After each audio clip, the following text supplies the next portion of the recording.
Hello, and welcome to another edition of the Sunday Night Sit Down. You know, on Sundays, we like to sit down and talk to county leaders, people who are running for office, and get to know them a little bit better on a one on one basis. And today, we are very fortunate to have with us a very special guest, candidate for the 2023 county executive seat. Erin McClelland, welcome to the Sunday Night Sit Down. Erin, how are you? Thank you. I'm very well. And thank you so much for having me. I really appreciate your time. And I really appreciate you coming to join us today. Can you just talk a little bit about you? Why are you motivated to jump in and run into this race? Well, the short answer is the work. The work that we do. I've been a county employee. I'm in my 8th year, and I'm very passionate about what we do every day in the county. But the actual story of how I got to this decision really started back in 2012. I was doing some work in process improvement. It was some really innovative stuff that looked at systemic issues. And in one of our conversations, we were working with former United States Treasury Secretary Paul O'Neill, who was doing a lot of work with medical error, things like that. And we actually decided with him to go meet with County Executive Ruth Fitzgerald and talk to him about a lot of the systemic issues you're seeing in county government, even in state government and federal government, where we're starting to lose integrity as we have more and more computer systems, more and more regulation, more and more funding sources, and you start to lose that streamlined process. And there's a lot of errors and problems that happen through that. And we tried to convince Rich to do, first of all, a zero harm environment. Now, manufacturing's been doing that for years. A lot of organizations believe that they are their best if they start with never hurting anybody. And as we've seen in the jail and in Schumann Center, harm has become a harsh reality of work at the county. We tried to pitch that to him at the time, and he wasn't buying it. But in 2015, the director of the Department of Human Services was actually seeing staffing issues and other systemic problems and was looking for somebody to dive into that very complicated system at the Department of Human Services and start to look through it and see what we could fix. So he reached out to some people and they recommended me for that position. And I've been in that job ever since. And I can tell you that everything that Mr. O'Neill had talked about and then some really came to fruition. A lot of the complexity of our programs is disintegrating. We're having a terrible time acquiring and keeping staff. The way we hire is completely inequitable and oftentimes unfair. The way we manage people is as well. And this was deteriorating before COVID, but after COVID, it really went into a free fall. I remember it was 2020, right after the pandemic began, and it was April, and I was watching what was going on TV. We were now working from home, and I saw this happening and unfurling in front of me, and I wanted so much. I remember thinking, I want so much for the county executive, who is essentially my boss, to come out and say something that inspired people out of the fear that they were in. People were afraid. They didn't know what was happening. We had never seen anything like this before. And in human services and throughout county government, everybody was in turmoil. We were trying to figure out how to manage this. And I wanted so much to hear him stand up and inspire people and say something of the vein that there's never been a time in our nation's history where it was more prevalent that we all breathe the same air, that we all value our children's future. Because I believe that we needed to really touch people in a place that calmed them down and made them feel safe. And I really didn't see elected officials doing that. And that was where it started for me. to jump into something like this and this big was I didn't like the crisis management in government at all. I didn't like how uninspiring people were, how incapable they were of calming stuff down, how everything felt forced and aggressive. And I really had hoped somebody would calm that down, and it didn't happen. And that's when I started thinking about doing this. And then I saw the work that I had to do, and suddenly my workload increased tenfold because our processes were messed up, policies were messed up, employees were leaving, and it was really, really difficult to get through. And it exposed how badly this system is running. And I think a lot of people know it's bad. I don't think they understand why. And I finally am to the point where I think that the 1.2 million people in this county deserve to hear a real conversation about what's going on and why. And then they deserve to have answers for how we're going to solve some of it, not just this blame game that's going back and forth. And as somebody who works there, I have to go to work every day and do my best to help service the impacted populations that we care for in CYF and aging and mental health and drug and alcohol. So I want somebody at the helm that understands those systems in a very detailed way and can help repair and rebuild, because we're not going to be able to do much with the infrastructure we have. We've got to clean up our own house first. And that's why I decided to do this, because that's my background, that's my expertise, and I've seen it from the front line. And so you talked a lot about what inspired you to run and some of the expertise that you bring to the field, being not only a resident, but an employee. And so what would an administration under Erin look like? Oh, it's going to be very different. First, out of the gate, and this is a very unique evidence-based practice when you're working with a very large, technically organization like the county, 8,000 people, 30 departments. I mean, this is a massive system with federal, state, and local funding. When you have the level of toxicity and dysfunction that we have, what starts to happen is people are afraid to speak out. They're afraid of retaliation. There's not a lot of open communication. People are covering things up, and you're seeing that. And I promise you, nobody in the county workforce covers things up or guises bad things because they're bad people. They do it out of fear. They're afraid to lose their job. They're afraid to get blamed. We need to end that and end it quickly. And the procedure for that is I go in day one, we have a system in place, and we tell every worker, your responsibility is to the taxpayers and the 1.2 million people in this county. If you are in an unsafe condition, if you are asked to do something illegal, if you see a client, a patient, an inmate, a defendant, no matter who they are, that you are servicing and they are in trouble or distress, you are to tell your supervisor immediately. And if they don't fix it, you call me and we will take care of it. What that does in evidence-based practices is everything becomes transparent. Nobody has anything to hide anymore. We're not looking to fire people. We're not looking to discipline, but I can't solve problems that I can't see. And this system is by design intended to cover up problems, preserve optics, and make things look one way when they are actually very, very differently. And I want that to stop. I also have absolutely no fear of people seeing things when they go wrong, accepting responsibility and saying, that's okay. You know, we didn't get to that. We didn't fix that yet, but we're going to now. And I'm going to make sure we solve it to root cause and make sure it never happens again. I would love to see things like that happening in the jail. It's a shame it didn't happen in June. These are the systems that we need in place to fix this and really open this workforce up and find out all of the opportunities. And I know there's so many to help service the people of Allegheny County so much better and give them more value for the tax dollars that they put in. I know that's a possibility. And that's what my administration is going to be focused on, is really repairing from within, healing this workforce, lifting people up, modernizing and diversifying the workforce, and making it much more representative of what Allegheny County acts. And talking about some possibilities as you're running, where are your priorities and policies? What are some of the legislative things you would like to see within the county?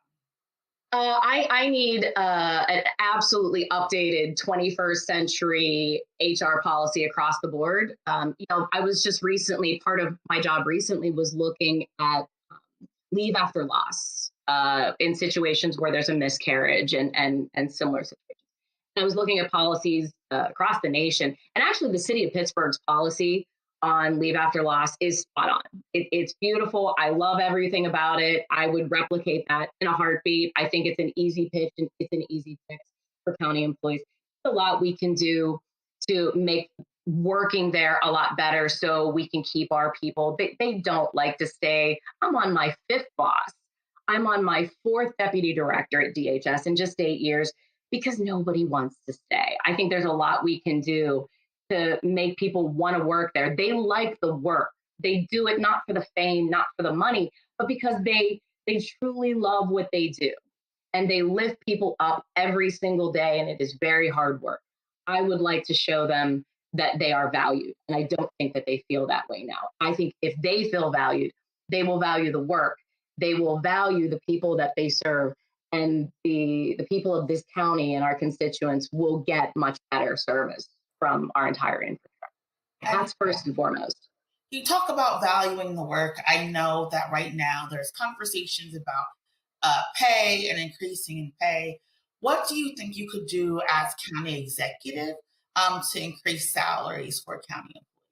So this is very complicated. I'm going to try not to get into the weeds on it. The biggest issue that I have, and I'm going to take a little bit of your time because it's a complicated issue, but you may know that the bulk of our, not the bulk of, but a lot of our workforce is brought in through civil service.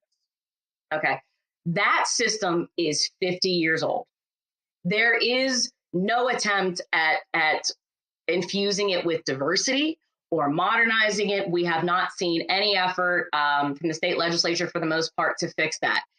What's interesting about that is at DHS, one of my jobs was to write the policy that allows us to leave civil service and create our own recruitment and hiring process. We can do that. That is possible. If we can create that, I want to do that countywide. And it has multiple benefits. First of all, we can choose what our values for our workforce are. We can choose how we're going to recruit, how we're going to train, how the testing mechanism we use is exposed to people that normally wouldn't get access to that, wouldn't be trained on it.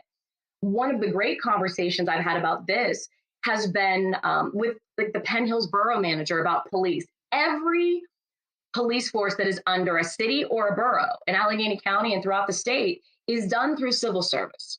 So if you have an area like Penn Hills, where they have a significant Black population, yet they have a very small representation of Black officers, they want to diversify that. They have an interest in that. And they feel obligated to. They literally can't because they have to go with whatever that list, that hiring list gives them. They have no choice. If we truly want to reform police, I would like to do it at the beginning of the process, not after somebody is injured. I'd like to decide from the beginning, what are the skills, the competencies, the values, the principles that we want to see in these people that come into this job to protect and serve? What does that look like?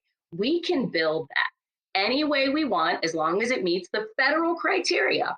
We can control that system, and we can do so much throughout Allegheny County to change our workforce, to bring it into the 21st century, to diversify it, and really control what type of people we are bringing in. What competencies and skills do they have? What values do they bring to that work? And that's sort of my big project that I want to do. I'm very passionate about it. And in DHS, we see people say a lot that we do a lot to hire people of color and diversify our workforce. That's true. They do put a lot of work into that. What I will tell you, the downside of that is, if you look at our exit interviews, what you find out is they don't stay. We bring them in, what they report in exit interviews, anybody that identifies as African American in exit interviews is consistently saying, I am being managed by people that don't look like me, don't talk like me, and don't understand me. It is a constant issue in our exit interviews. And at one point, I actually tried to bring attention to it and said, look, we have a consistent problem here. We need to fix it. And the response of those above me was to stop giving exit interviews to anybody that was terminated against their will. And they figured that that would solve the problem. It is little choices like that we make at the county when we're more concerned about the optics than the outcome. And I want to dive into the outcome. I don't want to worry about the optics. I'm happy to answer to the people about where we go wrong and mistakes we made and what we need to improve on.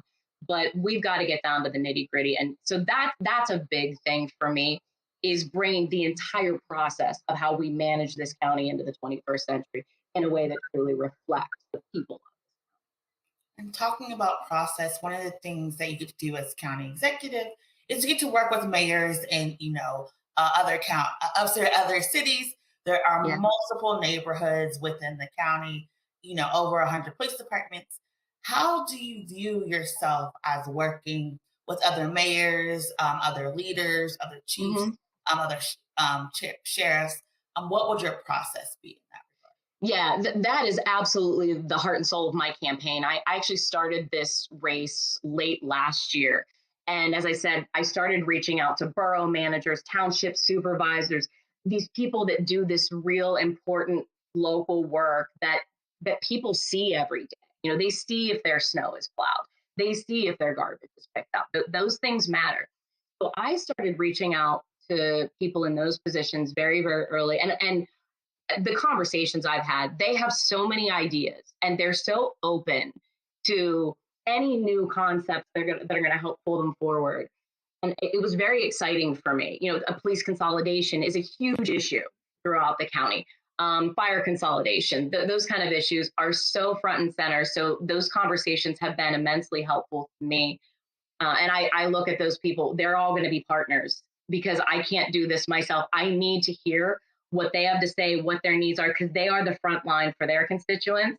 So I need to hear from them. I need to hear from my workers, how people are feeling when they come in for services. I need to hear from local electeds, how their constituents are feeling about the work that we're doing. That needs to be a good communication process. Thank you. And talking about, constituencies, there's always this ongoing conversation about the tension between affordable housing, development, environmental safety, as well as gentrification. How do you see yourself approaching these issues? Because again, people are passionate, on these places. How do you see bringing coalitions together, and what would you do that's unique and innovative to address some of these concerns? Yeah, I started out in drug and alcohol, in drug and alcohol treatment as a professional. I have to watch how I phrase that. At Pittsburgh Black Action, and I remember at the time we would do a lot of wraparound analysis on people, every barrier to recovery they had, from housing to health insurance to childcare to employment, education, all of it.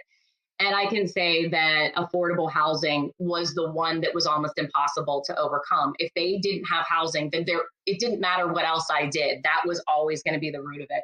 And it's been something that I saw on the front line, how difficult it is as far as creating a barrier to recovery for anybody. And what has happened in the city of Pittsburgh and throughout the entire county, with gentrification, with development just for the sake of development, with no regard for what is happening in that community and what the people that have lived there for 30 years need, no regard for property taxes, and we're literally taxing people out of their home due to this process. I am adamantly against it.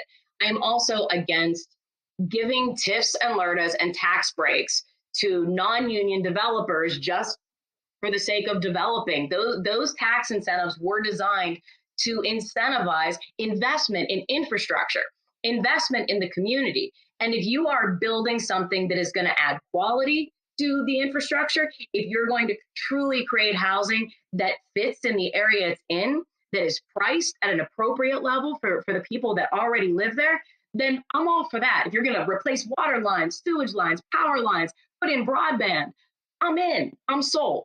But this notion that we're just supposed to throw money around is nuts, just for the sake that I'm going to build something. And I am very alarmed at it. And I actually was a big supporter of Ed Gainey's campaign because of how offended I was at the level that was happening. And by the way, it's not just happening in the city. It's happening in a different way in the hills and the valleys of this county. But what you're seeing in the hills and the valleys is the gentrification and the poverty is increasing. We are getting an unbelievable level of poverty. My school district alone already has a 100% free lunch program because of the level of poverty we are experiencing. We are seeing gentrification here in more rural areas, and it is the gas companies. They are going in to frack. They are displacing the poor people that are living there and moving them elsewhere and depriving them of the home that they lived in. So it's a different style of gentrification, but I look at it that way because of the displacement you see. But that's happening in the hills and the valleys. And I live in a place where in our poor areas, we don't have transportation. All of the bus lines have been cut. People cannot go to a laundromat because there isn't one. There isn't a nearby grocery store. It is virtually impossible to even attempt to thrive when you are surrounded with that economic environment and we are not working to build within those communities and make them better. No, we're building up, Lawrenceville like crazy, but we're not building up areas like where I live or talking about doing that kind of stuff in Braddock. There are places where I would be happy to support development because it actually adds to the quality of the community. It provides real service. It provides viability and a way for people to enrich themselves. That is not what is happening. Thank you. I know that this is a lot that you have to take on as county executive. I'm very happy. You're very passionate and informed of these issues. And one of the things that, you mentioned earlier, like bus lines, infrastructure in the county continues to be a big thing. And I know people are tired of hearing about the bridge, but you mentioned a lot from the broadband issues to actual, the lack of grocery stores. How do you see ways that the county executive can really address some of these issues? Because even if they appear different in the hills and the valleys and the cities, there's kind of the same issue. Yeah, no, you're absolutely right. And I think that is something that has not been reinforced. I think the differences between the city and the hills and the valleys have been constantly reinforced. And nobody is talking about the unbelievable amount of things we have in common. And that is something that I do want to do. I want to show, look, we not only need to do this here in the city, in these places, but there are places in the hills and the valleys that really need help as well. And I need to strategically go around in these areas, find areas that are food deserts, find areas that don't. Transportation is huge for me. I have spent a lot of time with the Amalgamated Transit Union about what they're dealing with. They're having a lot of problems. They're in negotiations right now, working for their next contract. And they are devastated by the cuts. Where I live in the valley, there used to be a Harmerville garage here. There was a garage because there was traffic. People were driving or were taking the bus into the city. It was great. And they've cut all that. That is a huge issue for me. I've got to find ways to expand that. I've got to fight the legislature for more funding for the Port Authority so we can expand that. And we need to upgrade that type of transportation. The high-speed rail coming from the hills and the valleys has consistently been shut down. There was at one point here that it was very, very close. And I can't even imagine how wonderful that would have been if it came to fruition. It didn't. Those are all issues that I want to dive into. And I know it's going to be hard to get all of them, but if we can at least try to get some of them and so people can see in their community at the end of my first term, I want people to be able to say, that wasn't there before. Now it's there. Now I can get my laundry done. Now I can buy groceries. Now I can hop on a bus and get to the city. Now there is drug and alcohol treatment in my backyard that actually will treat those who do not have commercial insurance, which is an astronomical problem throughout this county. And that is an issue that is so close to my heart, has been for 25 years. And with all of the focus on intervention over incarceration, we need access. I'm all for intervention over incarceration. Absolutely. I do not believe incarceration is an effective treatment model for anything. But I need access and I need facilities. And under this administration, closure after closure after closure, Braddock, family services, Western Pennsylvania, they just keep closing.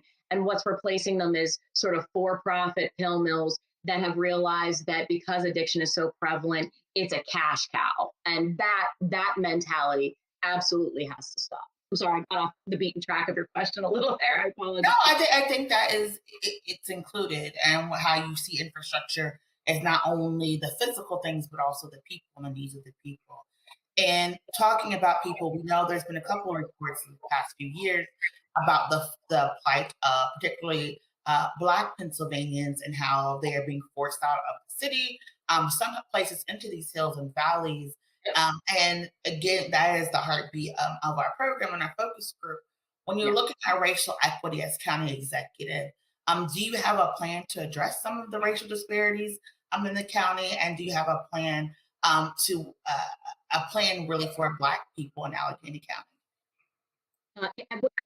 Do I have a plan specifically for Black people? I think that a lot of the things that I'm talking about are inspired by what I've seen happen to the Black people in our community and the Black people that we work with. So I would say that everything I'm talking about, from the displacement, and we see that in my backyard, that has happened, and it is very, very unfortunate how that's being done and how people are being placed. It's not fair, it's not right, and we need to make sure that we are lifting people up. And I truly believe that we are only as strong as how we uplift our most impacted persons. And that is very important to me. The drug and alcohol is a huge thing. We need to make sure that in the communities where we have a higher Black population, there is access. I want to see more growth in those areas as far as services being provided. I keep seeing them close. Braddock was a big one for me. I would have done anything to keep that hospital open to help there.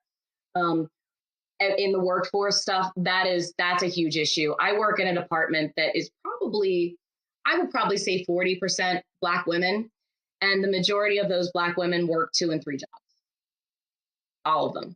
It is so inequitable. It's unbelievable. And their experience has been, and they come out and say very racist. And that, because I see it every day, I think that's something that's so important to me, because it shouldn't happen. I have an admin who's a wonderful woman who works to keep our department running, and she works 3 jobs to make ends meet, and she shouldn't have to. She's at a high enough level that her income should be high enough that she can sustain off that. And that's not what I'm seeing. So that's really where that started for me, is that's my biggest plan, is to address that both in the workforce, in the civil service system, and then start hitting the entire county with police and other civil service. That's the biggest one I want to hit, but I'm looking forward to doing so much more.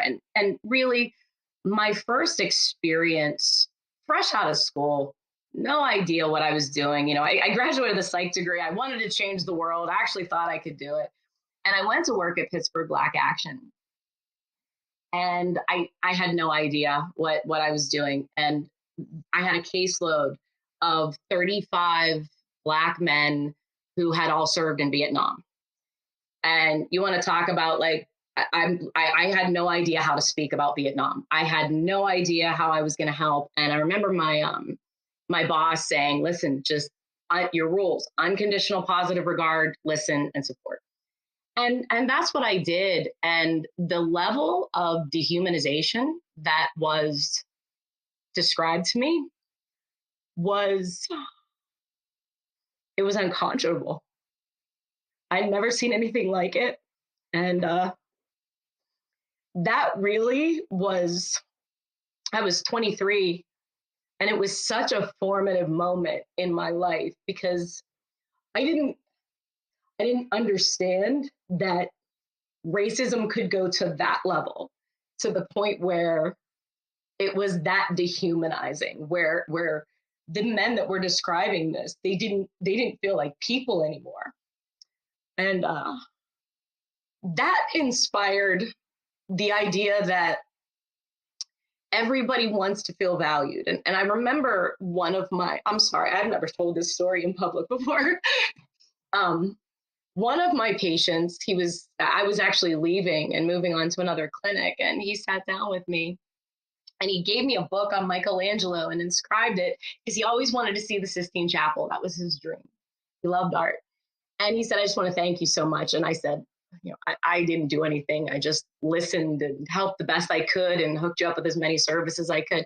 And he said, no, you made me feel valued. You made the horrible things that I've experienced feel like they were valuable because you were genuinely interested in how they affected me. And that was the beginning. That really is where my whole career came from, was the idea that if you can just make somebody feel valued, one person, then you can go to sleep at night knowing that you did one little thing to change one person's life. And that's where this all began, and that's where it continues for me. I apologize. I was supposed to be apologetic before. I think that people value transparent and vulnerable and honest conversations and look to that for the people that they're working with and people who are running for office. So there's no need to apologize. I know I'm coming to a close. I have a couple of more questions because you talked about like your experience and coming from a psych social work background. You talk about all these system and processes, and so you have a very unique way to look at county government. Yeah. When you're going through and you're talking to people, what are some of the gaps you hope to fill if you are successful and become a county executive? Oh, there's so many. Communication, information is not centralized. Our outreach doesn't match our performance. The county at large has not created, I think, real priorities based on need and what must be done. We in our daily life, we look and say, well, I'd really like to do this right now, but this thing must be done first. I have to do this first. And we don't do that at all. That's the biggest gap. It's not based on need and what we have to do and the immediate problems we want to solve. It's based on what's going to look good. And it's a lot of smoke and mirrors. And that's been a big issue for me. I'm not a phony. I don't want to be a phony, and I don't want to work in an organization that puts on a show and is very performative. And the performative aspects of our politics in general, as somebody who really thrives on this work and on the details, as Mike Tomlin always says, are you on the details? When Schumann Center gets shut down because little kids aren't getting their medicine, somebody's not on the details. Every time somebody dies in the jail, we are not on the details. And the minute, it's one thing when people get injured, but when we are killing our constituents, we have failed at the most basic level. And when you look at, we are failing at keeping our constituents alive. That is really how I look at that. That's the biggest gap, is a value for people's lives, for people's experiences. We need to make sure that everybody feels valued. And if we can do that, we've accomplished probably half the work we need to do, because it changes our culture. It makes us better. And it gives us a place where the goal is to be a little bit better today than we were yesterday, a little bit better tomorrow than we are today. And is every person treated with that magical concept of unconditional positive regard? As a therapist, I have sat in front of people who have done everything imaginable, every horrible thing you can possibly imagine that somebody admits to doing or has been convicted of doing. I've seen it, and it doesn't matter what they've done. My job was to sit across and talk to them and treat them with unconditional positive regard, no matter what they said, no matter what they thought. And I think there's value in that. There's value in sitting across from somebody who's saying things that makes your blood boil, that you find so innately offensive in every fiber of your being, and trying to figure out where that comes from and figuring out a way to change their perspective. That's hard work. It really is. It's easy to lash out and yell and accuse people of hate. 9 chances out of 10 in my experience, hate is not really hate, it's fear. Fear manifests in all kinds of very ugly ways. But most of the time when somebody would come into my office and was manifesting hate or anger or rage, what was really underneath was fear. So I always consider that, regardless of what somebody is saying or doing, that, maybe there's more to this than what meets the eye. And I think if I can bring that value to the work that we do every day, I think it will really change the culture and the experience that we all have of Allegheny County government. And I think that that can serve us from top to bottom, from county government, city government, local municipalities. If we work on that principle, I believe that everything starts there. And my career has always shown me, when there's no wise old man, when there's no book, where there's no evidence-based practice, like a global pandemic, and you don't know where to go, you always start with unconditional positive regard. And if you can do that and you can work forward, there's a good shot you're going to get where you need to go. Thank you so much, for that. And I think it goes to learning about your political philosophy, like how you engage. So I really appreciate you taking the time to sit down with us for the Sunday Night Sit Down. You talked a lot about your vision and your plans. Where can people go to find out more about you and your campaign? Sure. My website is simply erinmcclelland.com, and my Twitter and Facebook handles are Erin4PA. And we know like politics is a lot. There's good, there's bad, and everything. But we try to leave on a good note. What right now is bringing you joy and making you happy? Honestly, I am probably the happiest I've ever been in my life. My son is 22. He is my pride and joy, my son. And he's 22 now, so he's all grown up. I am in this space in my life where I have time, and I get to talk to him as an adult, and he makes me laugh and he makes me proud. He is my greatest accomplishment. So I would say that the bulk of my joy really goes down to still being a mother. That's still an extraordinary experience that nobody can ever take away from you, no matter what happens out there in the world. When I get to sit down and talk to him and just have dinner or a conversation, and he's very involved in politics, so we love to share that. But I am just a genuinely happy person. I have good friends. I have a great family. I love the work that I do every day.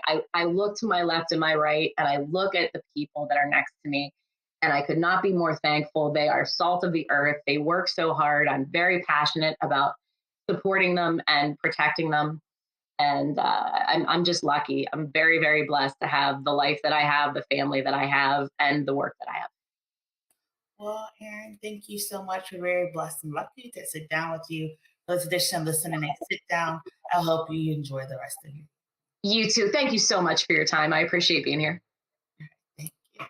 And that has been this week's edition of the Sunday Night Sit Down with Erin McClelland, who is a candidate for county executive, which will happen next year. But before next year, we still have November, and November 8th is our general election. So you need to make sure you're registered to vote. October 24th, Pennsylvania, that is your deadline. You have to make sure you are registered to vote. Pennsylvania does not do same day registrations. You must be registered by October 24th in order to vote in the November 8th election. Please make sure you're registered. We will see you next week for next week's edition of the Sunday Sit Down. Have a great day.